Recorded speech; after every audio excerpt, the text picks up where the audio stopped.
It was a cold, rainy evening when Layla found the antique shop tucked away in a dark alley.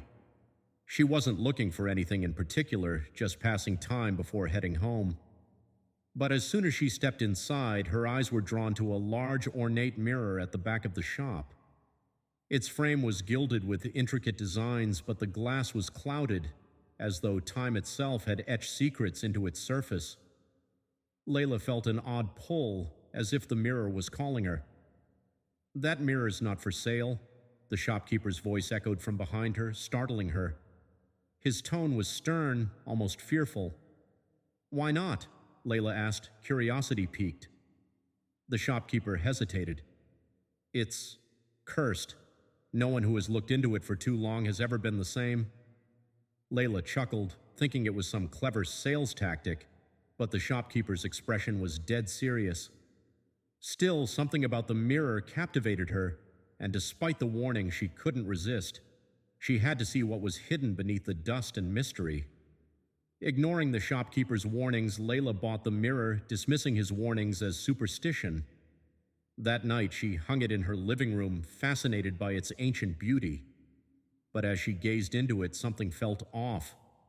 Her reflection seemed wrong. It moved with her, yes, but its eyes lingered a little too long, its smile stretched a little too wide. The next morning, things got stranger. Layla woke up feeling disoriented, as if she hadn't truly slept.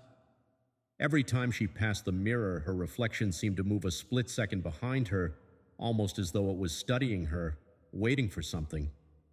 She tried to ignore it, telling herself it was just her imagination playing tricks.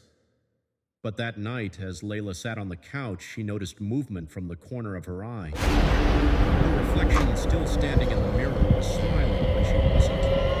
She froze, heart pounding in her chest. Slowly, the reflection raised its hand and waved at her, mocking her terror. Layla screamed and ran from the room, but the reflection followed her in every reflective surface: windows, her phone, even the stainless steel kettle in the kitchen. It was no longer just her reflection. It had taken on a life of its own.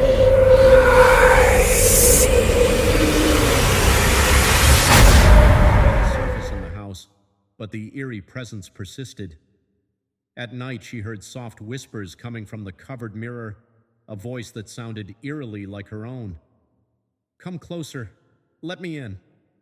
Terrified, she returned to the antique shop, demanding the shopkeeper take the mirror back. He simply shook his head. "Once the mirror has you, there's no escape." Layla, refusing to believe it, stormed out, determined to destroy the cursed object. She smashed the mirror into pieces, but it didn't help. Instead, something far worse happened.